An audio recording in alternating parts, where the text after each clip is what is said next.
ವಿಧವೆ ಮೇಲಿನ ಪ್ರೀತಿಗೆ ಮಗನ ಉಸಿರನ್ನೇ ನಿಲ್ಲಿಸೋ ಯತ್ನ ಮಾಡಿದ್ದಾನೆ ತಂದೆ. ರೈಲಿನ ಶೌಚಾಲಯದಲ್ಲಿ ತುಳಿದು ಕುತ್ತಿಗೆಗೆ ಬಟ್ಟೆಯನ್ನ ಬಿಗಿದಿದ್ದ. ಅಸ್ವಸ್ಥಗೊಂಡ ಹಾಸನದ ಬಾಲಕನಿಗೆ ಆಸ್ಪತ್ರೆಯಲ್ಲಿ ತುರ್ತು ಚಿಕಿತ್ಸೆಯನ್ನ ನೀಡಲಾಗ್ತಾ ಇದೆ.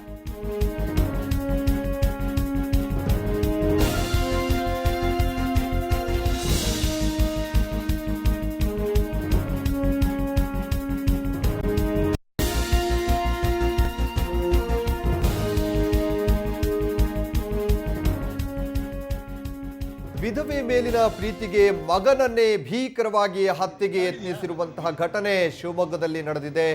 ಅದೃಷ್ಟವಶಾತ್ ಬಾಲಕನ ಸಹೋದರನ ಪ್ರವೇಶದಿಂದಾಗಿ ಕೊಲೆ ಒಂದು ಕೈ ತಪ್ಪಿದೆ ಅಂತ ಹೇಳ್ಬೋದು. ಆದರೆ 10 ವರ್ಷದ ಬಾಲಕನನ್ನ ತುಳಿದು ಕುತ್ತಿಗೆಗೆ ಬಟ್ಟೆಯನ್ನು ಸುತ್ತಿ ಉಸಿರುಗಟ್ಟಿಸಲು ಯತ್ನಿಸಿದ ಕಾರಣ ತೀವ್ರ ಅಸ್ವಸ್ಥನಾಗಿದ್ದಾನೆ ಈ ಬಾಲಕ.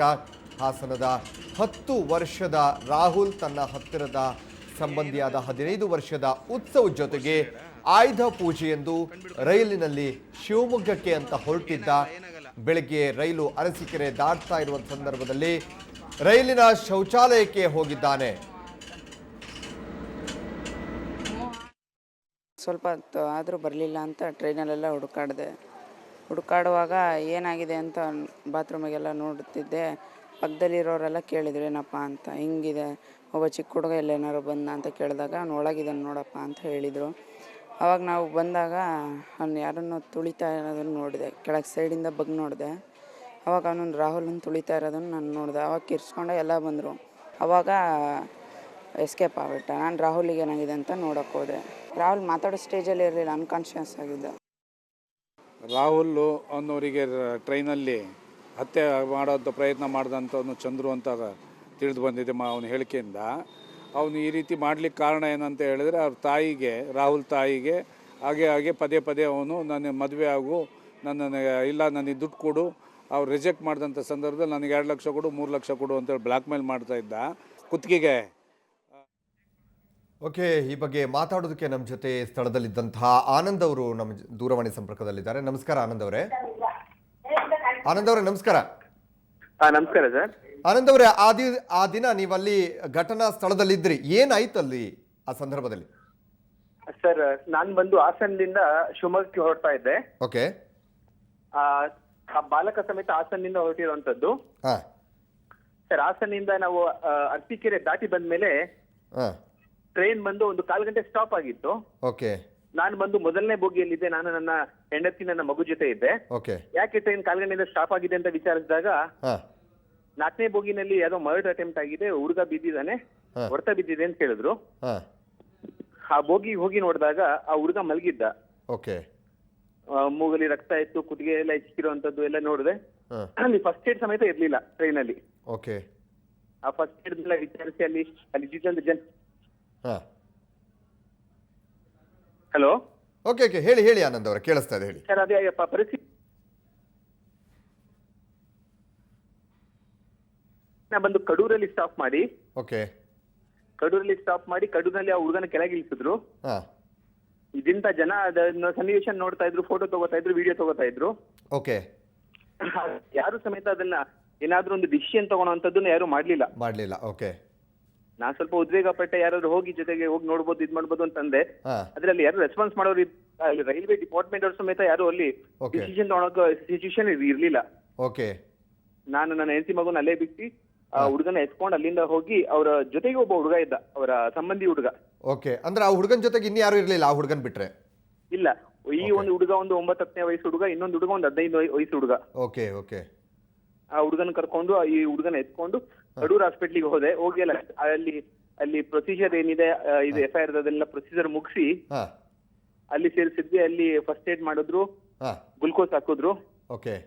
ಇಲ್ಲ ಆಗಲ್ಲ, ಇದು ತುಂಬಾ ಸೀರಿಯಸ್ ಇದೆ, ನಂಜಪ್ಪ ಕರ್ಕೊಂಡು ಹೋಗಿ ಅಂತಂದ್ರು. ಅಷ್ಟೊತ್ತಿಗಾಗ್ಲೇ ಆ ವಿಚಾರವನ್ನ ಅಲ್ಲಿ ಶಿವಮೊಗ್ಗದಲ್ಲಿ ಅವ್ರ ಸಂಬಂಧಿಕರಿಗೆ, ಅವರ ಹುಡುಗನ ತಾಯಿಯವರಿಗೆಲ್ಲ ತಿಳಿಸಾಗಿತ್ತು. ಓಕೆ. ಅಲ್ಲಿಂದ ಆಂಬ್ಯುಲೆನ್ಸ್ ತಗೊಂಡು ಅಲ್ಲಿಂದ ನಂಜಪ್ಪ ಹಾಸ್ಪಿಟ್ಲಿಗೆ ಬರ್ತಾ ಇದ್ವಿ ಸರ್. ಬಂದು ನಂಜಪ್ಪಲ್ಲಿ ಅಡ್ಮಿಟ್ ಮಾಡಿದ್ಮೇಲೆ ಅವ್ರ ಸಂಬಂಧಿಕರೆಲ್ಲ ಬಂದ ಮೇಲೆ ಅವ್ರ ಫ್ಯಾಮಿಲಿಯವರೆಲ್ಲ ನೋಡಿ ಅಲ್ಲಿಂದ ಹುಡುಗನನ್ನು ಅಲ್ಲಿ ನಂಜಪ್ಪಲ್ಲದಲ್ಲೂ ಆಗಲ್ಲ ಅಂತೇಳಿ ಮಣಿಪಾಲಿಗೆ ಕರ್ಕೊಂಡು ಹೋಗ್ಲಾಯ್ತು. ಓಕೆ. ನನಗೆ ಒಂದು ಬೇಸರದ ಸಂಗತಿ ಅಂದ್ರೆ ಸರ್, ನಮ್ಮ ಕುವೆಂಪು ಅವರು ಏನಾದ್ರೂ ಆಗಿ ಮೊದಲು ಮಾನವರಾಗಿ ಅಂತ ಹೇಳಿದ್ದಾರೆ. ಬಟ್ ನಮ್ಮ ಸಮಾಜ ಇನ್ನೂ ನೋಡುವಂತ ಇಂಥ ಪರಿಸ್ಥಿತಿಯಲ್ಲಿ ಇದ್ರೂ ಕೂಡ ಸಹಾಯ ಮಾಡೋದಕ್ಕೆ ಮುಂದೆ ಬರ್ತಾ ಇಲ್ಲ ಯಾರು. ಮುಂದೆ ಬರೋದಲ್ಲ ಸರ್, ಅವ್ರು ಥಿಂಕ್ ಮಾಡೋ ವೇ ಎಷ್ಟು ವ್ಯತ್ಯಾಸ, ಎಷ್ಟು ಡಿಫ್ರೆಂಟ್ ಇದೆ ಅಂತಂದ್ರೆ, ಹುಡುಗ ಮಲಗಿದಾನೆ, ಅಲ್ಲಿ ಆದ್ಯತೆ ಏನನ್ನ ಕೊಡ್ಬೇಕು, ಫಸ್ಟ್ ಅಲ್ಲಿಂದ ಮೂವ್ ಆಗೋದ್ ನೋಡ್ಬೇಕು, ಅದನ್ನ ಯೋಚನೆ ಮಾಡ್ತಾ ಇಲ್ಲ. ನಮ್ಗೇನ್ ಪ್ರಾಬ್ಲಮ್ ಆಗತ್ತೆ, ಪೊಲೀಸ್ ಬರ್ಲಿ ಅದು ಬರ್ಲಿ ಅಂತ ಯೋಚನೆ ಮಾಡ್ತಾ ಇದಾರೆ.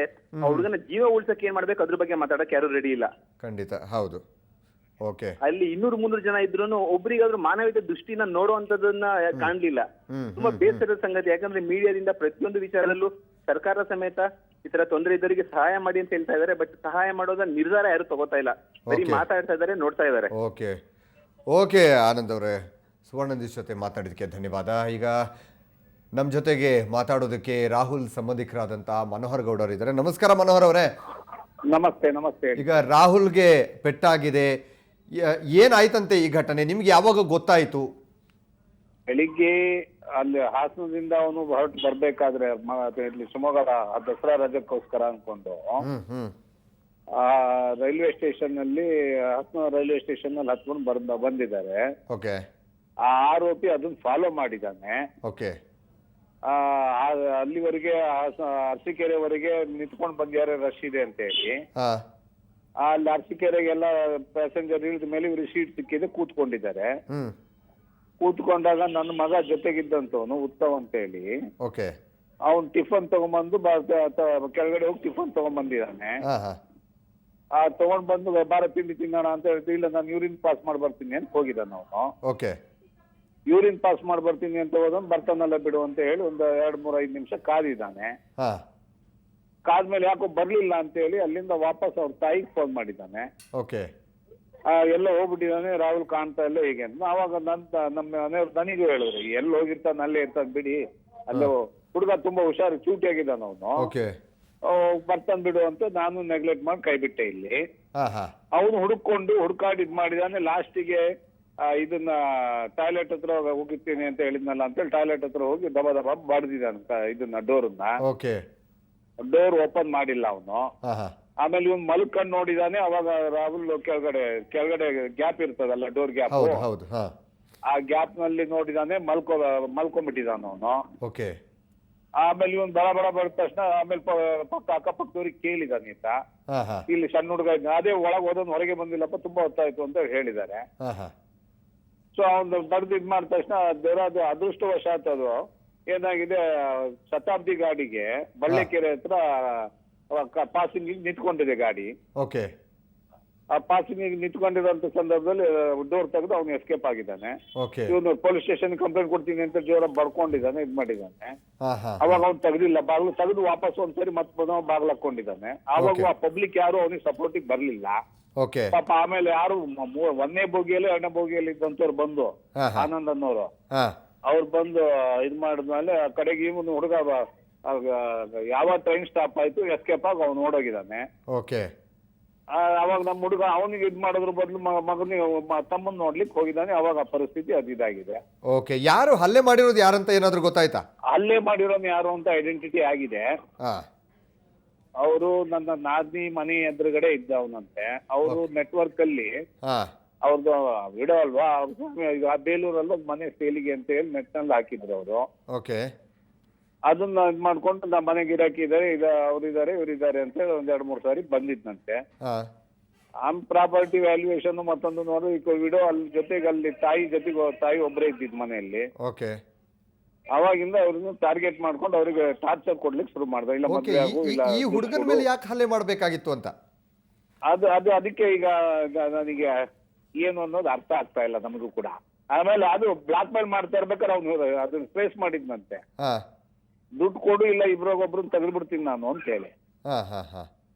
ಹಣ ಕೊಡು, ನನಗೊಂದ್ 3 ಲಕ್ಷ ಹಣ ಕೊಡು, 5 ಲಕ್ಷ ಹಣ ಕೊಡು ಹೀಗೆ ಅಂತ. ನೀನ್ ಯಾರು ಅಂತ ನಿನಗೆ ಕೊಡ್ಲಪ್ಪ, ನನಗೆ ಪರಿಚಯನ, ನನ್ನ ತಮ್ಮಂದಿನ ಮತ್ತೊಂದ, ನೀನೊಬ್ಬ ಬ್ರೋಕರು ಬಂದಿದ್ಯಾ, ನಿನ್ ಕೆಲ್ಸ, ಅರೆ ನಾನ್ ಕರ್ಕೊಂಡ್ ಬಂದಿಲ್ವ, ಗಿರಾಕಿ ನೋಡ್ಲಿಲ್ಲ, ಈಗ ನೀನ್ ಏನ್ ಮಾಡ್ತೀಯಾ, ಬಿಡೋ ಅಲ್ವಾ, ನನಗೆ ಮದ್ವೆ ಆಗು, ಈ ರೀತಿ, ಇಲ್ಲ ದುಡ್ಡು ಕೊಡು ಅಂತ ಬ್ಲಾಕ್ ಮೇಲ್ ಮಾಡಿದಾನೆ. ಇಲ್ಲ ಆಗೋದಿಲ್ಲ, ಹೋಗೋದು ನೀನ್ ಏನೋ ಮಾಡ್ಕೋತೀಯ, ಹೋಗೋದು ನೀನು ಅಂತ ಸ್ವಲ್ಪ ರ್ಯಾಶ್ ಆಗಿ ಈಕೆ ಇದ್ ಮಾಡಿದಾಳೆ. ಇದನ್ನ ರಿವೆಂಜಿಂಗ್ ಇಟ್ಕೊಂಡು ಮಗುನ ಹೇಳಿದ್ನಲ್ಲ ಅವನು, ಟೋಟಲಿ ಅವ್ರು ಸ್ಯಾಡಿಸ್ಟ್ ತರನೇ ಕಾಣ್ತಾರೆ. ಅವ್ರದ್ದು ಟೀಮೇ ಇದೆ ಅಂತ ಈಗ ಬೇರೆಯವರೆಲ್ಲರೂ ಮಾತಾಡ್ತಾರೆ. ಈಗ ಆದ್ಮೇಲೆ ಎಲ್ಲರೂ ಹೇಳ್ತಾರಂತ. ಓಕೆ ಅಲ್ಲಿಂದ ಬಂದ ಮೇಲೆ ಓಕೆ ಕಡೂರು ಸ್ಟೇಷನ್ ಇಂದ ಇಲ್ಲಿ ಪಾಪ ಅವ್ರು ಕರ್ಕೊಂಡ್ಬಂದು ಇಲ್ಲಿಂದ ಇಲ್ಲ ನಂಜಪ್ಪ ಹಾಸ್ಪಿಟಲ್ ಅಲ್ಲಿ ಆಗೋಲ್ಲ ಅಂದ್ರು. ಹಾಂ ಹಾಂ ಸರಿ ಅಂತೇಳಿ ಇಮಿಡಿಯೇಟ್ ಅಲ್ಲಿ ತಗೊಂಡು ಈಗ total out of danger. Okay okay ಈಗ ಆರೋಗ್ಯ ಚೆನ್ನಾಗಿದೆ, ಚೆನ್ನಾಗಿದೆ. ಇನ್ನು ವಾರ 15 ದಿವಸ ಅಲ್ಲಿ ಹಾಸ್ಪಿಟಲ್ ಅಲ್ಲೇ ಓಕೆ ಇರ್ಬೇಕಾಗ್ತದೆ. ಓಕೆ ಓಕೆ ಮನೋಹರ್ ಅವರೇ, ಸುವರ್ಣ ನ್ಯೂಸ್ ಜೊತೆ ಮಾತನಾಡಿದ್ದಕ್ಕೆ ಧನ್ಯವಾದ.